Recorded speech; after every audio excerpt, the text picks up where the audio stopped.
Alléluia.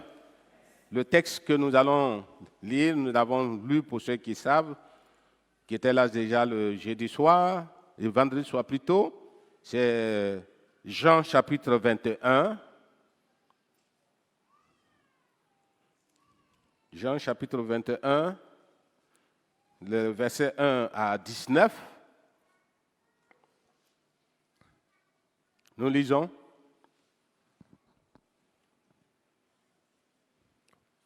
On peut y aller. Après cela, Jésus se montra encore aux disciples sur les bords de la mer de Tibériade, et voici quelle manière il se montra.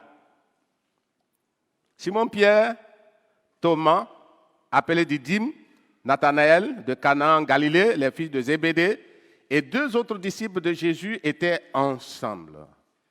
Simon-Pierre leur dit, je vais pêcher.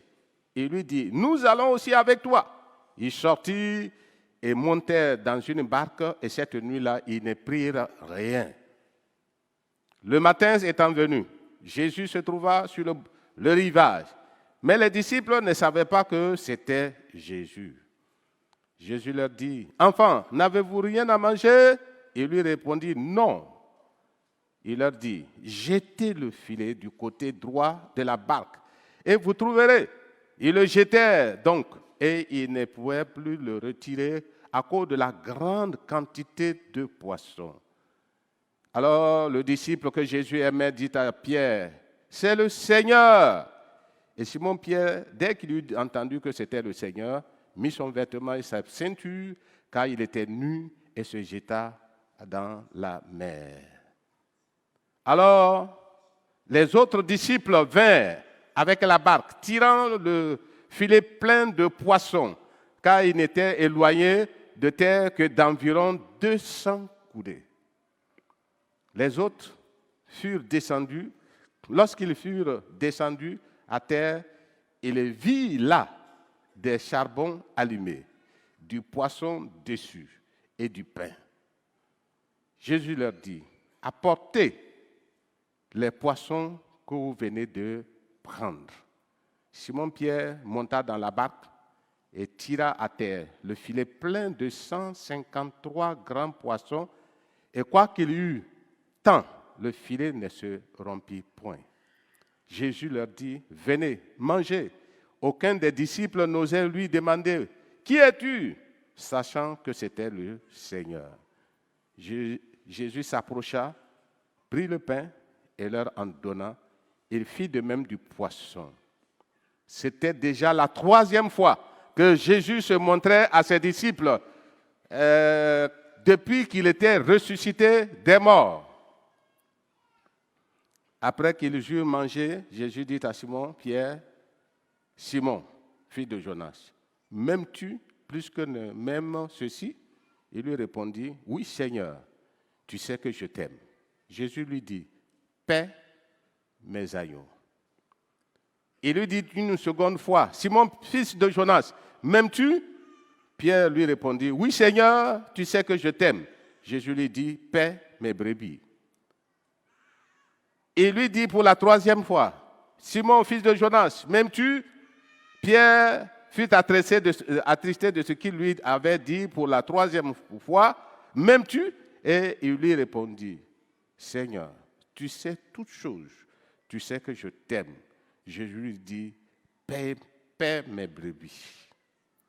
En vérité, je te le dis, quand tu étais plus jeune, tu te saignais toi-même et tu allais où tu voulais. Mais quand tu seras vieux, tu étendras tes mains et un autre te ceindra et te mènera où tu ne voudras pas. Amen. Amen. Amen. Que le Seigneur bénisse sa parole dans nos cœurs. Ce matin, je l'avais déjà dit, nous avons parlé beaucoup du bilan et nous sommes à l'ère des bilans sur le plan séculier, sur le plan spirituel, dans tous les mouvements, alors les gens sont en train de faire des bilans. Et nous donnons comme thème, quel bilan faisons-nous de notre service, le service de qualité que nous avons fait dans ce temps de la fin. Quel bilan faisons-nous? Et comme les frères et les sœurs ont eu à apporter les enseignements de la parole de Dieu, comme je le disais, ça ne faisait pas partie du thème, mais c'est venu dans ma tête comme ça. C'est comment conserver tous ces acquis, tous ces enseignements que nous avons reçus. Comment conserver tous ces acquis, tous ces enseignements que nous avons reçus. Il ne suffit pas simplement d'entendre, mais il suffit de vivre, et il suffit de mettre en pratique, il suffit de conserver un certain nombre de choses que nous avons pu avoir. Donc, on se ferait un peu comme une révision, peut-être sur certaines choses on passera pour aller à l'essentiel et puis terminer. Alors, quel bilan faisons-nous? Dans le texte que nous venons de lire, c'est clair que les disciples savaient que Jésus était ressuscité des morts, mais ils ignoraient ce qu'ils devaient faire à présent. C'est-à-dire après la résurrection de Jésus, ils savaient que Jésus devait ressusciter des morts. Mais quand Jésus est ressuscité là, ils ne savaient pas ce qu'il faut, ils ne savaient pas ce qu'il faut faire. Alors, Jésus se montra encore à eux. Et dans ce texte même, il a dit que c'était la troisième fois que Jésus se montra à eux. Il se montra à eux au bord du lac de Tibériade, afin de les orienter vers la mission qu'ils doivent faire pour relever de nouveaux défis après son départ. Donc, il était ressuscité, mais ils ne savaient pas, mais ils ignoraient même ce qu'il faisait. C'est-à-dire que Jésus était ressuscité, il dit maintenant que Jésus est ressuscité, on doit faire quoi? On doit aller où? Ils n'avaient pas cette orientation. Et c'est pour cela que le Seigneur est venu se présenter à eux. Et si vous remarquez dans la lecture que nous avons faite, les disciples, ceux qui sont disciples, on les a nommés. Les fils de Zébédée, il y a Nathanaël, il y a ceci, il y a cela. Tous les noms sont là, les disciples. Nous allons voir donc sur 4 points ce que nous allons aborder. Et certainement, premièrement, nous verrons dans quel état d'esprit te trouves-tu face au bilan de 2022? Dans quel état d'esprit te trouves-tu? Deuxièmement, nous allons voir qu'il faut savoir que les provisions de Dieu à notre égard sont toujours disponibles. Troisièmement, plutôt, comprendre l'amour de Dieu pour un service efficace. Comprendre l'amour de Dieu pour un service efficace. Et quatrièmement, nous allons prendre des résolutions, qu'il faut prendre des résolutions après avoir compris l'amour de Dieu. Alléluia. Amen. Donc, qu'est-ce que ça dit? Dans quel état d'esprit te trouves-tu face au bilan de 2022? On pourrait dire la même question était posée aux disciples. Ils ont marché avec Jésus depuis les premiers jours et jusqu'à ce que Jésus meure et soit ressuscité. Et comme je le disais, que quand Jésus était ressuscité, ils ignoraient que ce qu'ils devaient faire après la résurrection du Seigneur Jésus-Christ. Pourtant, Jésus leur a déjà tout dit, il les a enseignés. Bien-aimés, c'est la même pensée que nous vous disons que tous les enseignements qui ont été apportés par des brillants frères et sœurs depuis l'année, au début de l'année, et puis en plus, la semaine d'accentuation que nous sommes venus faire, dans quel état d'esprit nous nous trouvons? Dans quel état d'esprit nous nous trouvons? Voilà, cela l'état d'esprit dans lequel il se trouvait à partir des versets 2 et 3, versets 2 et 3 de ce passage. Simon-Pierre, Thomas, appelé Didyme, Nathanaël de Cana en Galilée, les fils de Zébédée et 2 autres disciples de Jésus étaient ensemble. Simon-Pierre leur dit, je vais pêcher. Il lui dit, nous allons aussi avec toi. Il sortit et montait dans une barque et cette nuit-là, ils ne prirent rien. Simon-Pierre leur dit, je vais pêcher. Il leur dit, nous allons aussi avec toi. Voilà l'état d'esprit dans lequel il se trouvait. Jésus est mort, Jésus est ressuscité. Jésus leur avait enseigné beaucoup de choses. Comme je le disais, il y a quelque chose qu'ils n'avaient pas retenu. Quand vous lisez dans Luc chapitre 5, verset 1, c'est le même Seigneur Jésus avec les disciples au bord du lac encore, était avec eux. Il a enseigné la parole de Dieu. Et quand il a fini d'enseigner la parole de Dieu, il a demandé à Pierre sa barque, il est monté dans la barque, même Pierre, il est monté dans la barque. Les mêmes disciples étaient là. Ils sont allés pêcher toute la nuit, ils n'ont rien pris. Et quand ils sont venus, quand Jésus leur a dit, avancez en pleine eau et jetez vos filets. Et quand ils sont partis, Pierre a dit d'abord, Seigneur, nous avons travaillé toute la nuit, nous n'avons rien pris. C'était des spécialistes en la pêche, des professionnels. Ils ont travaillé toute la nuit, ils n'ont rien pris. Mais Jésus a dit, jetez vos filets. Pierre a dit, sur ta parole, je jetterai les pieds.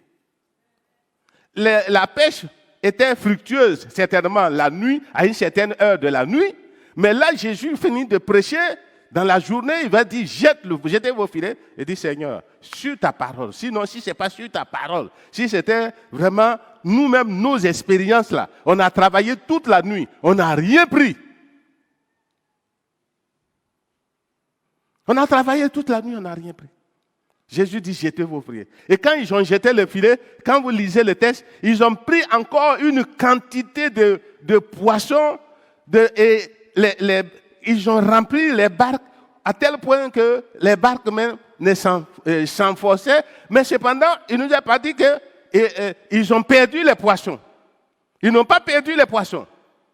Quand même, la pêche était fructueuse et que la barque s'enfonçait, mais la barque ne s'est pas enfoncée et puis ils ont perdu. Un grand miracle, une grande bénédiction qui leur a été accordée. En dépit de toutes ces grandes bénédictions qui ont été enseignées, voilà que Jésus est ressuscité. Il dit, bon, on va retourner à nos habitudes. Ce qu'on faisait avant. C'est mieux même. Et ils sont partis, ils ont eu quoi? Ils n'ont rien pris. Jésus leur a posé la question. Jésus leur a dit, est-ce que si vous avez péché, vous avez gagné quelque chose? Il dit, on n'a rien pris. On n'a rien eu. Et tous, il dit, on n'a rien eu. Voilà ce qu'ils ont dit. Mais c'est des gens qui ils oublient vite ce qu'on leur apprend. Ils oublient vite ce qu'on leur enseigne. Ils oublient vite l'orientation qu'on veut leur donner. Aujourd'hui, c'est la même chose. Les enfants de Dieu, ce qu'on est en train de faire au niveau de l'Église, c'est pour vous amener où? C'est pour votre propre bien. C'est pour votre bonheur. Mais combien de personnes reçoivent et retiennent que ce qu'on est en train de faire, c'est pour leur bien? tout ce qu'on est en train de faire là, après, les mêmes travers, les mêmes manquements, les mêmes oublis qu'ils ont pour les choses de Dieu vont venir. Et puis, ils vont patauger encore, ils ne pourront rien prendre. Parce que si le Seigneur n'est pas avec toi, dans ce que tu entreprends, tu vas te fatiguer en vain.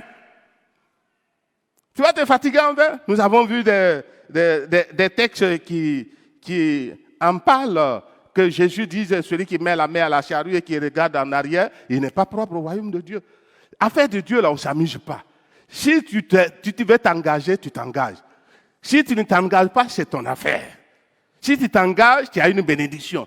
Si tu ne t'engages pas, c'est toi qui perds. Tu ne peux pas, tu n'es pas digne du royaume de Dieu. Il y a certaines bénédictions que le Seigneur veut nous accorder. Mais si nous nous laissons conduire par le Seigneur va nous donner de grandes bénédictions. Si nous nous laissons conduire, et vous le verrez tout à l'heure. Mais malheureusement, ici, ça a été le cas. Donc, bien d'autres textes, nous en avons vu. Je ne vais pas rentrer dans tous les détails.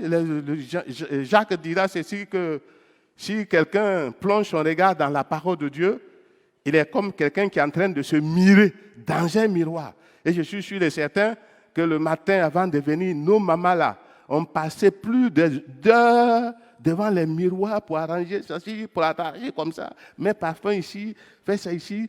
Et regardez ici, la chaussure et puis les machines là, ça courait. On a bien regardé.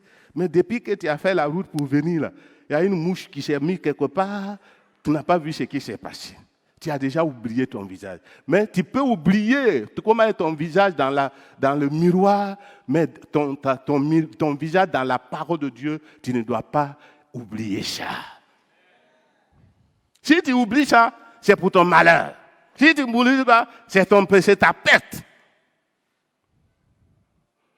Jésus a dit ceci, et Jacques a dit que si quelqu'un a plongé son regard, n'étant pas un auditeur oublié, se mettant en œuvre, il sera heureux dans toutes ses activités. Il sera heureux dans toutes ses activités. Or, on dit, tout le monde travaille dans le sens d'être heureux, dans le sens d'être béni. Mais j'ai dit que les bénédictions de nous, les chrétiens, ce n'est pas le matériel, ce n'est pas l'argent seulement. Vous verrez des chrétiens, ils n'ont pas d'argent, ils n'ont rien, mais ils sont en contact avec Dieu. Ils ont la grâce de Dieu. Quand vous les voyez là, ils ont la joie, ils ont la paix, ils dorment en paix, ils se réveillent en paix. Ils n'ont pas grand-chose, mais la grâce de Dieu les accompagne. Et puis, le plus souvent, on se dit, mais lui là, il ne travaille pas, il n'a pas ceci, il n'a pas cela, mais laissez-le. Quand un problème va arriver, et que c'est quelqu'un qui est engagé au Seigneur, tout le monde est mobilisé derrière lui pour l'aider. Et les parents qui disaient que lui, là, il est un va-nu-pied, il n'a rien. Quand il va voir les frères et sœurs derrière lui pour mobiliser, pour le soutenir, il dit vraiment, le Seigneur est bon. Est-ce que vous êtes là? Ne pensez pas que c'est le travail, c'est les richesses, mais il y a beaucoup de grâce, il y a beaucoup de bonheur, il y a beaucoup de bien-être. Mais si vous oubliez, c'est pour votre propre malheur. Et les disciples, ils ont oublié et c'est ainsi qu'ils n'ont rien pris. Ce que je dirais ceci, que nous devons savoir que les provisions de Dieu à notre égard sont toujours disponibles. Parce que quand Jésus, ils ont dit qu'ils n'ont rien à manger, Jésus leur a dit quoi?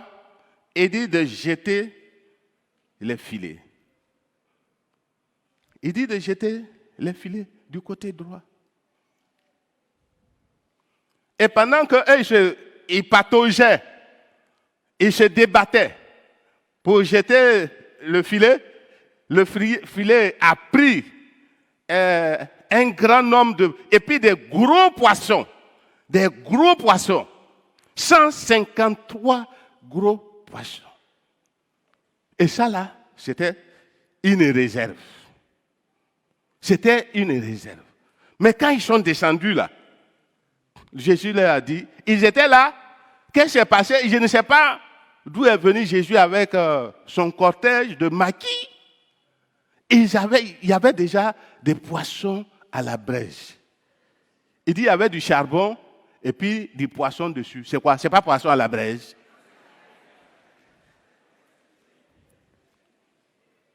Où c'était? Comment il a préparé ça? Et ils sont dans l'ignorance, mais Jésus a déjà tout préparé. Est-ce que vous êtes là? C'est pourquoi être avec le Seigneur, il faut choisir d'être avec lui. Parce qu'il a des ressources qu'il nous a déjà préparées. Tout n'est pas vu visiblement, mais il nous surprend toujours. Il nous surprend toujours. Ils sont arrivés, voilà les poissons à la braise, avec du pain, pardon. Avec du pain. Déjà prêt. Jésus a dit, montez, prenez, apportez vos poissons. Mais Pierre, qui est toujours devant les affaires, tellement il était zélé, voulait faire un bon travail, il s'est débattu moi-même. Il était nu. Mais quelqu'un lui a dit, hey, ce que tu es en train de faire là, c'est le Seigneur qui est là. Il dit, ah, c'est le Seigneur qui est là. Il s'est levé tout de suite, il s'est habillé. Quand le Seigneur fait des choses là, il te surprend. Le Seigneur surprend. Quand il te surprend, toi-même, tu as honte de toi-même. Je ne sais pas si vous avez exprimé. Une bénédiction, une grâce que quelqu'un vient te donner, et puis tu te dis, mais moi-même, je suis qui pour qu'on pense à moi? Moi-même, je suis qui pour qu'on puisse me faire ceci? Et c'est pour cela que quand on est avec le Seigneur, il nous surprend toujours. Parce que ce que nous avons besoin, il connaît. Tous nos besoins, rien n'est caché. D'ailleurs, même, il connaît nos besoins plus que nous-mêmes. Il y a des choses que nous avons besoin, que Dieu voit que ce n'est pas utile. Mais il y a des choses que nous n'avons pas besoin, qu'il voit que c'est ça qui est utile pour nous. C'est un Dieu omniscient. Les ressources de Dieu, il y a d'abondance grâce et de délices dans la présence du Seigneur. On pourrait dire que les païens, ils en ont. Mais quelqu'un a dit que quand le diable te donne 1 gramme de bonheur, il te donnera par la suite des tonnes de malheur.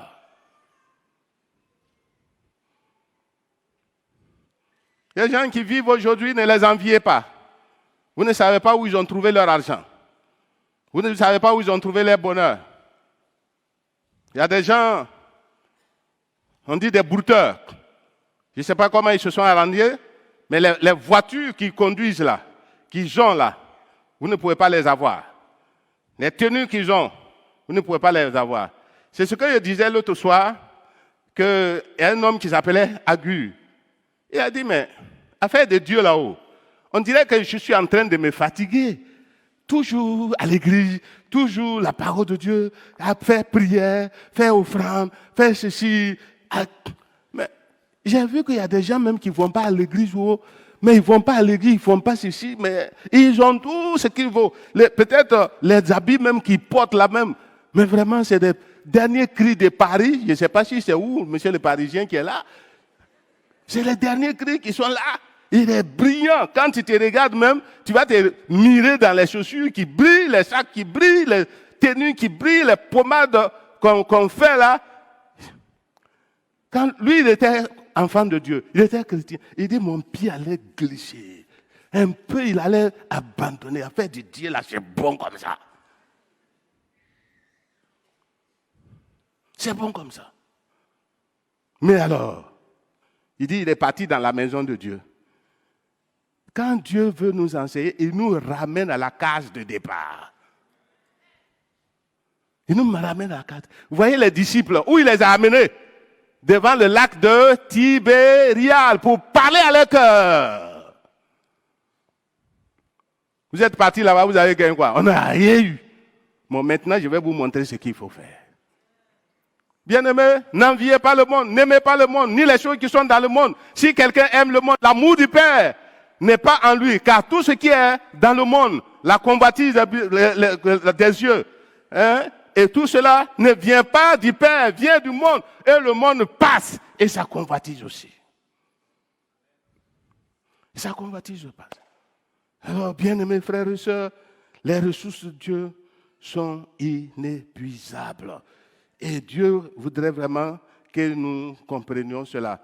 Dans Jérémie chapitre 29, verset 11, Dieu disait à Jérémie, c'est le chemin que j'ai préparé pour vous. J'ai préparé pour vous un bonheur, oui, allez, car je connais les projets que j'ai formés pour vous, dit l'Éternel, projets de paix et non de malheur, afin de vous donner un avenir et de l'espérance. Un projet de paix et non de malheur, afin de vous donner un avenir. Nous avons un avenir sur cette terre. Au-delà de cet avenir sur la terre, nous transcendons dans le ciel un avenir heureux pour la vie éternelle. Qui gagne? Il y a ce qu'on gagne sur la terre, il y a ce qu'on gagne dans le ciel. Et c'est pourquoi, bien-aimés frères, il est bon de rester avec le Seigneur. Il est bon de rester attaché au Seigneur. Ah, ça c'est merveilleux. C'est pourquoi Jérémie dit les bontés de l'Éternel ne sont pas épuisées, ses compassions ne sont pas à leur terme, elles se renouvellent. Elles se renouvellent. Les sources, je disais la fois passée, quand a dit les ressources de Dieu, tout le monde demande pour lui. Hein. Vous êtes assis ici, on est combien, milliers de personnes là. Chacun a son besoin. On n'a pas les mêmes besoins. Hein. Mais quels que soient les besoins que tu as là, Dieu a ça chez lui. Il a ça. Quels que soient ces besoins-là, il a ça. Ces maladies, il a la guérison. Le pasteur Diallo disait ceci, qu'il y a des maladies au niveau de la santé. Quand tu vas là-bas, on dit qu'il faut aller voir le neurologue. Quand tu vas là-bas, on dit non, il faut aller voir le biologiste. Si tu vas là-bas, on dit non, il faut aller voir celui-là. Tandis que le Seigneur, il ne te dépend pas tous ses va-et-vient. Quand il veut te guérir en un coup, il te guérit très complètement. Tu n'as pas besoin, excusez-moi les infirmiers, de faire de toutes ces étapes-là pour faire analyser ici. Si on ne trouve pas de médicaments, on ne te soigne pas. On a un interview, on n'a pas un interview, le Seigneur te guérit ce matin.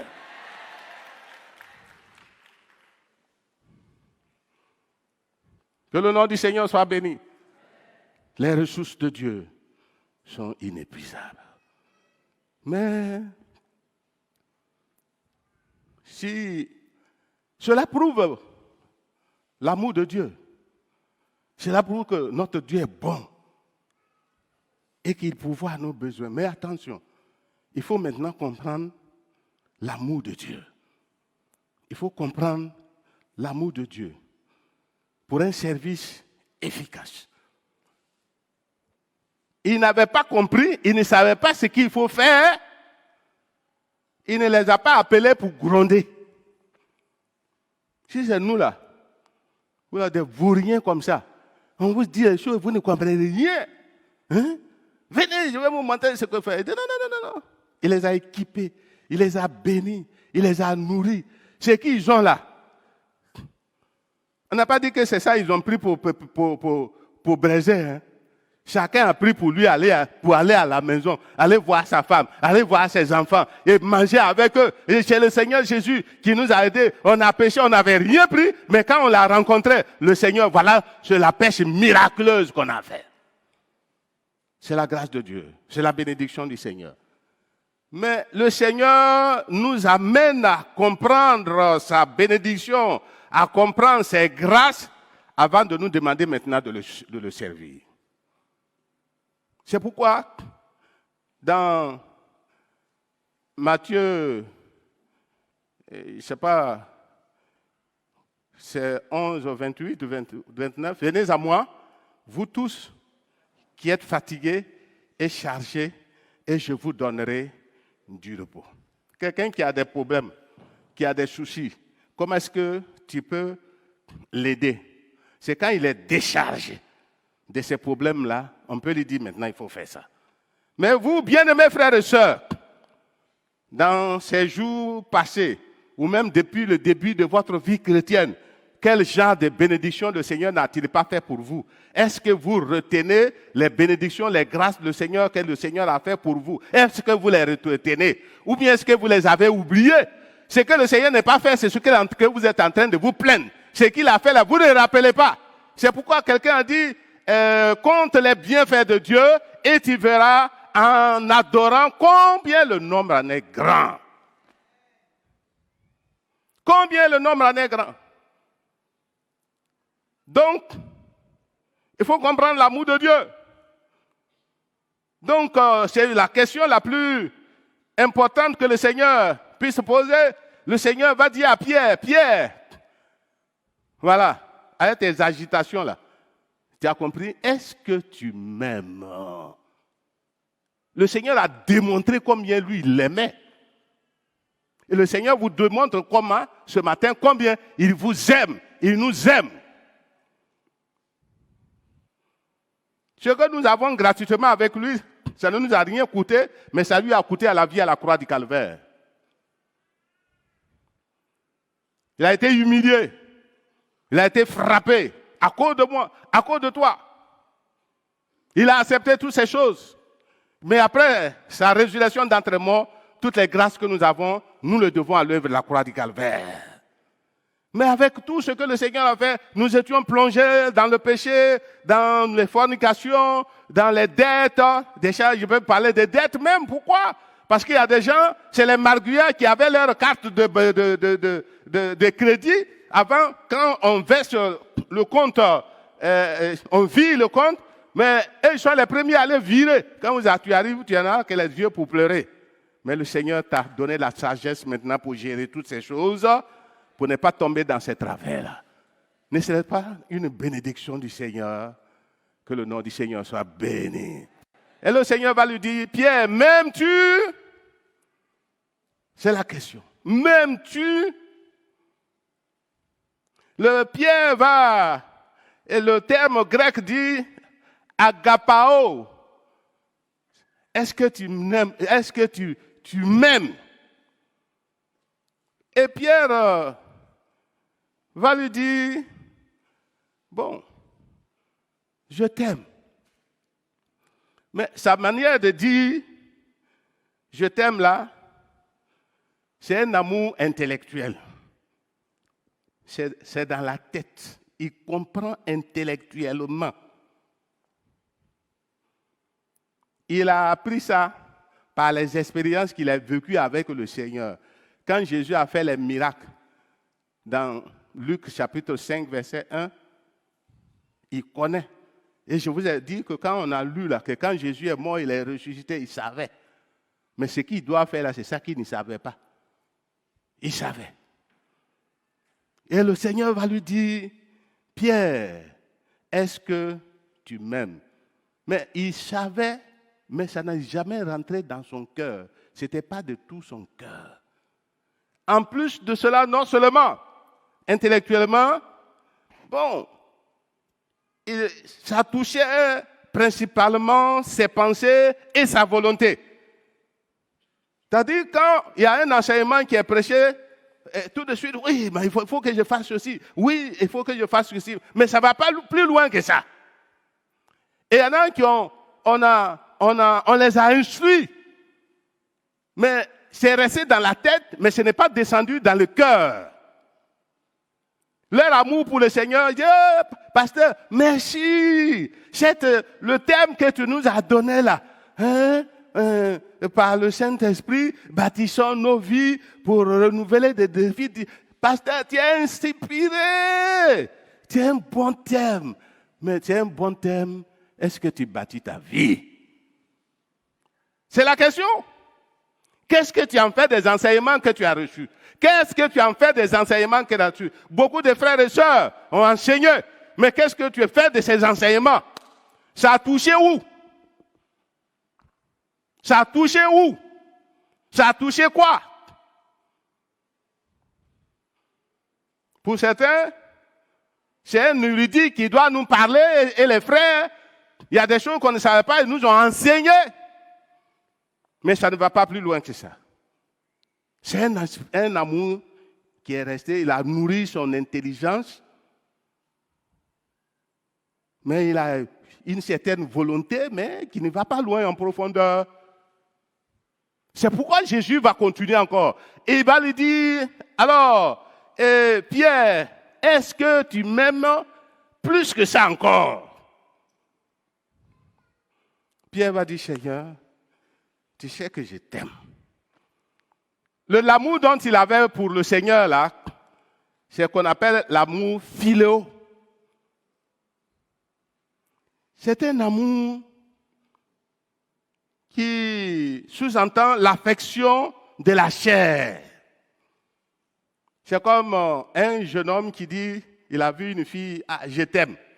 Les filles là, attention, tous les je t'aime là ne sont pas des vrais je t'aime, hein?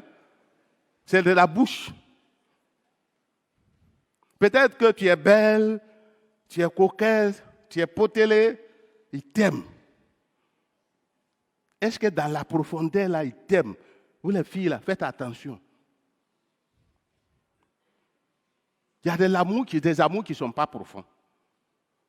Et l'amour de Dieu aussi que nous avons souvent, ce n'est pas profond. C'est charnel. C'est émotif. Oui, c'est ça, il faut vraiment, il faut que je décide.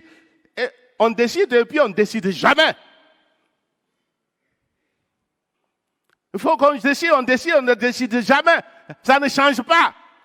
Parce que c'est sous l'émotion. C'est sous l'émotion que les choses se passent. Ça ne dépasse pas ça. Alors, bien-aimés frères et sœurs, mais ce n'est pas cet amour que le Seigneur a besoin, et je pourrais dire que c'est un amour sentimental. Sentimental. C'est comme un homme, comme on dit souvent, l'homme, son amour n'est pas fixe. Il voit une à Abidjan ici, je t'aime. Il va à l'église d'Ananéré, il a vu une autre, je t'aime. Il va à Korogo, je t'aime. Il va à tel endroit, je t'aime. Son amour se promène seulement. Et notre amour de Dieu aussi, souvent c'est comme ça. Hein? Si vous voyez des gens courir par-ci, par-là, allez, on dit tel prophète est venu, brrr, on est là-bas. Tel homme de Dieu a fait des miracles, brrr, on est là-bas. Telle église fait une semaine d'accentuation, brrr, on est là-bas. Des gens qui voltigent comme ça là, ils ne sont pas des gens équilibrés, des gens stables. Ils ne sont pas équilibrés, ils ne sont pas stables. Ils n'ont pas un amour fixe. Je ne dis pas de ne pas aller. Mais il faut savoir ce que tu veux. Et d'ailleurs même, en courant après ces gens, il faut savoir l'homme qui anime le séminaire, quelle est sa vie? Quelle est sa vie? Qu'est-ce qu'il enseigne? Est-ce que ce qu'il enseigne est basé sur la parole de Dieu? Ou bien il enseigne n'importe quoi? Des coutumes, des traditions? Je vais voyager, tu vas voyager? J'ai dit, j'ai assisté à une évangélisation, soi-disant.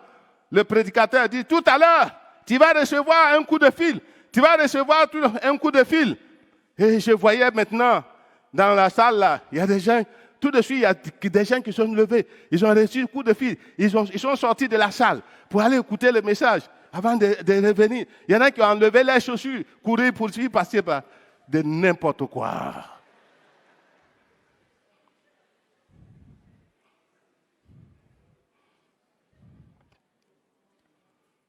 L'amour n'est pas fixe. L'amour n'est pas en profondeur. Alors, donc, bien-aimés, qu'est-ce que nous devons faire? Jésus va encore lui poser la question. La même question, 3 questions qui ont été posées à Pierre, la même question est posée à moi, à toi, à chacun d'entre nous. Et pour que nous puissions réussir dans tout ce que nous avons traité comme thème ici et dans les jours passés, pour que nous réussissions à cela, il faut ce qu'on appelle l'amour agapé. L'amour agapé. Jésus va lui dire, m'aimes-tu encore, Pierre? Pierre s'est fâché. Et le chrétien, c'est comme ça. Quand il veut aller en profondeur avec lui dans les choses spirituelles, il y en a un qui se fâche. On s'occupe trop de ma vie. Ma vie chrétienne m'appartient. J'en fais ce que je veux. Jamais. Si tu mets ton pied ici, tu ne fais pas ce que tu veux. Tu fais ce que Dieu dit. Est-ce que vous êtes là? Jésus lui dit la troisième fois, m'aimes-tu? Est-ce que tu m'aimes? Tu sais toutes choses, tu sais que je t'aime. Moi, j'aime mon Seigneur. Où est ton affaire qui est dedans? Je m'en vais plus loin. Je n'ai pas signé ma carte pasteur. Où est ton problème qui est dedans? Je n'ai pas signé ma carte. On a crié, signez vos cartes, venez vos cartes. Pasteur, il nous embête, il nous fatigue. Si on n'a pas signé la carte, on ne va pas au ciel? Je suis sûr qu'il y a des gens qui sont assis, ils n'ont pas encore signé leur carte. Parce que c'est le pasteur Dao qui a dit de signer leur carte. Ils sont révoltés même. Ton amour n'est pas profond pour le Seigneur. Nous sommes dans un monde où il y a du désordre. Chacun fait ce qu'il veut. Si on contrôle vos cartes, c'est pour votre propre bien. Il y a des gens qui n'ont pas signé leur carte le jour où ils ont eu problème de décès. Et ceci, des gens ont couru. Ils ont amené la carte. Depuis le jour où il a été baptisé là, il n'a plus signé la carte. Et la carte est restée quelque part. Quand ça arrive à une église, ils vont dire, celle-là, on ne la connaît pas où. Elle n'a pas de carte. Sa carte n'est pas à jour. C'est le bien-être de qui? C'est pour vous-même.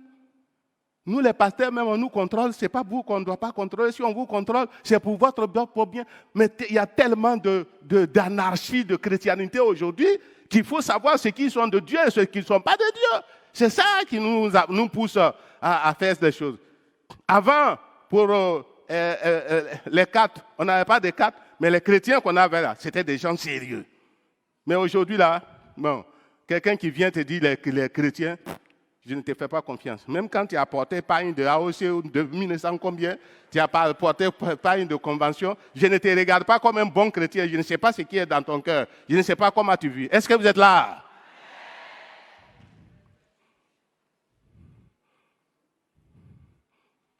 Que le nom du Seigneur soit béni. Toutes les études qu'on a faites, vous connaissez les sujets, je ne vais pas revenir là-dessus. Jésus va dire, paix mes agneaux. Donc, l'amour que le Seigneur voudrait que nous ayons, pour lui, c'est un amour profond. Nous devons éprouver ce genre d'amour qui vient du cœur et qui s'attache au Seigneur pour réussir dans nos entreprises. Il faut avoir un amour profond pour Dieu. Il est dit que nous qui contemplons le Seigneur comme dans un miroir, nous sommes transformés à son image de gloire en gloire. De gloire en gloire. Ça dit que le Saint-Esprit nous aide à une sorte de progression, une sorte d'élevage. Nous tous qui, le visage découvert, contemplons comme dans un miroir la gloire du Seigneur, nous sommes transformés à la même image de gloire en gloire par le Saint-Esprit. Voilà ce que le Seigneur peut faire pour nous, bien-aimés frères et sœurs. Et Matthieu chapitre 22, versets 37 à 39, Matthieu 22, versets 27 à 39, qu'est-ce qu'il dit?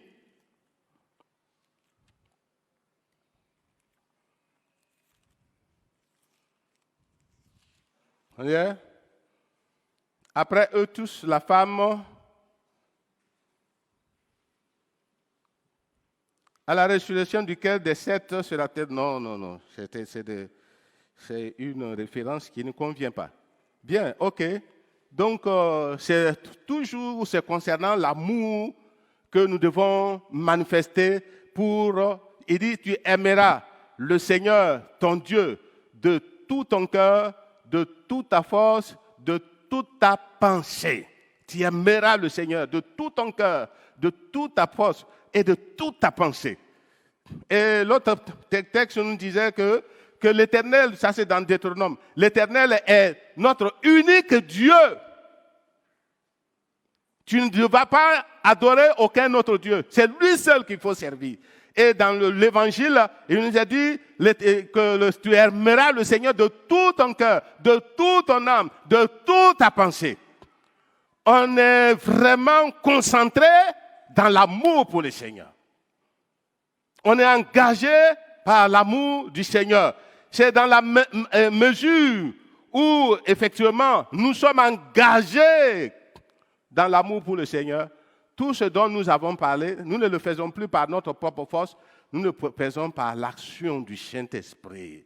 Les choses de Dieu ne sont pas compliquées. Il ne faut pas chercher à faire avec ses propres forces physiques, mais il faut faire avec l'Esprit de Dieu. C'est pour cela qu'on encourage que nous ayons le Saint-Esprit. C'est par le Saint-Esprit que tout est possible au niveau de qui que ce soit. Voilà, donc c'est pourquoi, bien-aimés frères et sœurs, tous les enseignements qui ont été donnés, si nous voulons conserver ces enseignements, si nous voulons vivre ces réalités, alors aimons le Seigneur, l'amour agapé, l'amour sans arrière-pensée. Donc, c'est-à-dire que l'amour est décrit quelque part, peut-être c'est ça dans Corinthiens, je n'ai pas trouvé, qui est comme ça. L'amour ne soupçonne pas le mal, l'amour ne fait pas ceci, ne fait pas du mal à quelqu'un, etc. C'est la pensée qui est là. Donc, quand nous aimons vraiment le Seigneur, il y a beaucoup de choses qui vont se passer, mais on va mettre tout de côté pour accomplir ce qui est bon pour le Seigneur. Soyez bénis au nom de Jésus-Christ. Alléluia. Nous allons donc vers la fin. Nous devons donc prendre des résolutions. Versets 18 et 19. 18 et 19. Jésus dit, en vérité, je te le dis, quand tu étais plus jeune, tu te saignais toi-même et tu allais où tu voulais. Mais quand tu seras vieux, tu étendras tes mains et un autre te saignera et te mènera où tu ne voudras pas. Alléluia. Pierre, on pourrait dire qu'il était enfant. Il n'était pas mûr dans les choses.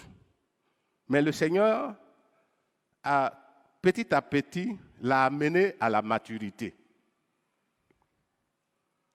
Il a fait le miracle dans Luc 5, il n'avait pas compris. Il l'a amené maintenant, après sa résurrection, à faire une autre expérience. Partant de là, le Seigneur dit, est-ce que tu as compris? Tu as compris ce que je voulais, où je vais t'amener, ce que je veux faire avec toi? Quand tu étais jeune, tu faisais ce que tu fais. Maintenant, à partir de maintenant, tu ne fais pas ce que tu veux. Tu ne fais pas ce que tu veux. Un autre se scindra et te mènera où tu ne voudras pas. Ça dit qu'à partir de maintenant, quand on a fait des expériences avec le Seigneur, nous ne nous conduisons pas nous-mêmes, c'est le Seigneur qui nous conduit, par le Saint-Esprit. C'est le Seigneur qui nous conduit. L'apôtre Paul était avec des chrétiens, et quand il voulait se séparer, et l'Esprit de Dieu lui a dit, si tu vas à Jérusalem, on va te mettre à mort, on va te faire ceci, on va te faire cela. Il dit, l'apôtre Paul dit, je ne fais aucun cas de ma vie. Je ne fais aucun cas, pourvu que j'achève réellement avec joie la mission que Dieu me demande d'accomplir. Donc c'est dans Actes chapitre 20, verset 24. Ce texte se trouve. Et 1 Corinthiens 9, 24, qu'est-ce qu'il nous est dit dans ce texte? Acte 20, verset 24. Qu'est-ce qu'il est dit?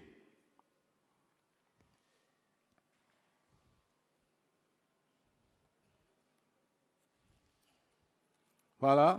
Mais l'apôtre Paul dit, mais je ne fais pour moi-même aucun cas de ma vie, comme si elle m'était précieuse, pourvu que j'accomplisse ma course avec joie et le ministère que j'ai reçu du Seigneur, Jésus, d'annoncer la bonne nouvelle de la grâce de Dieu.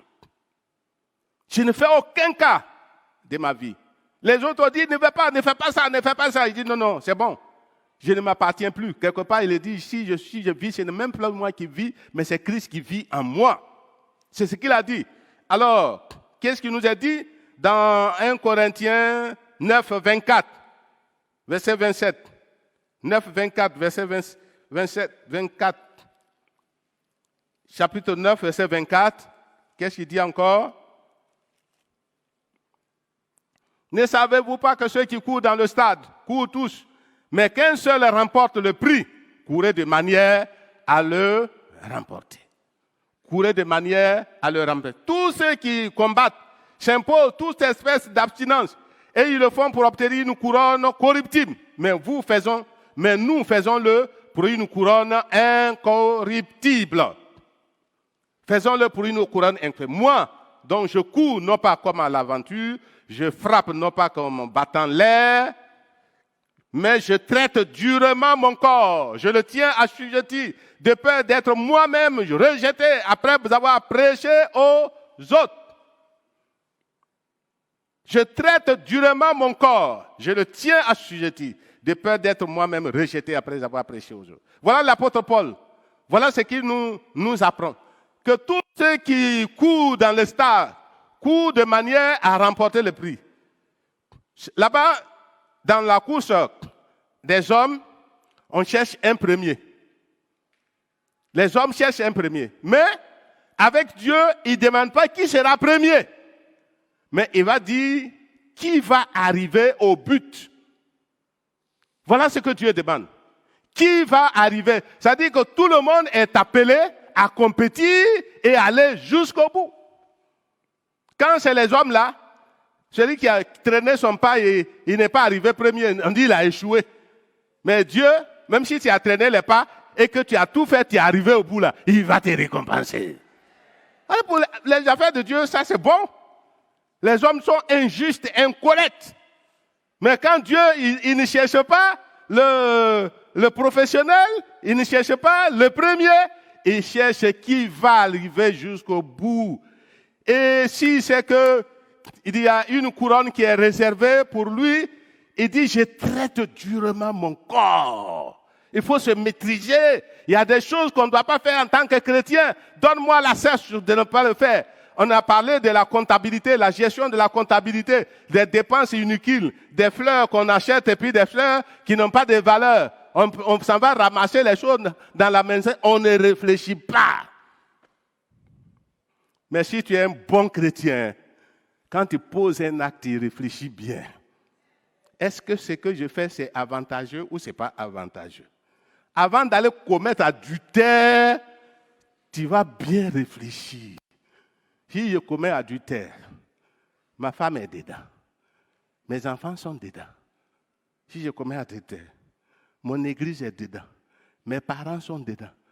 Partout où je me suis promené, tout le monde sera dedans. Ah, même si tu es en érection, l'affaire va descendre tout de suite. C'est parce qu'on ne réfléchit pas. C'est comme un caillou qui est tombé dans l'eau, ça va commencer à faire comme ça, comme ça, comme ça, comme ça. Le cercle va s'agrandir. Mais un bon chrétien, quand il veut faire quelque chose, tu réfléchis et puis tu vois, vraiment, je vais me maîtriser parce que si je fais comme ça, là, ça ne serait pas bien, ni pour moi, ni pour ma famille, ni pour mon église, ça ne serait pas bien. Donc, je vais me maîtriser. Voilà ce que ça veut dire, c'est maîtriser.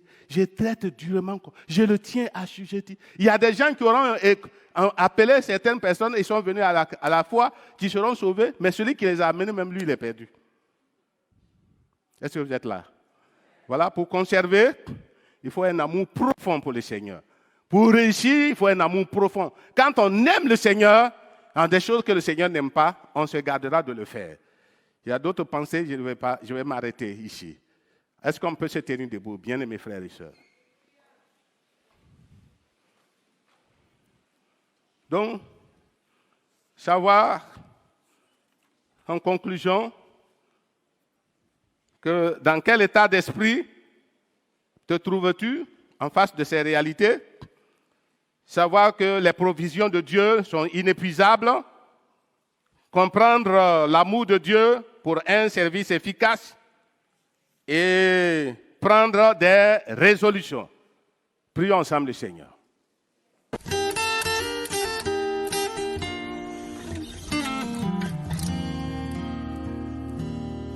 Les yeux racontent tes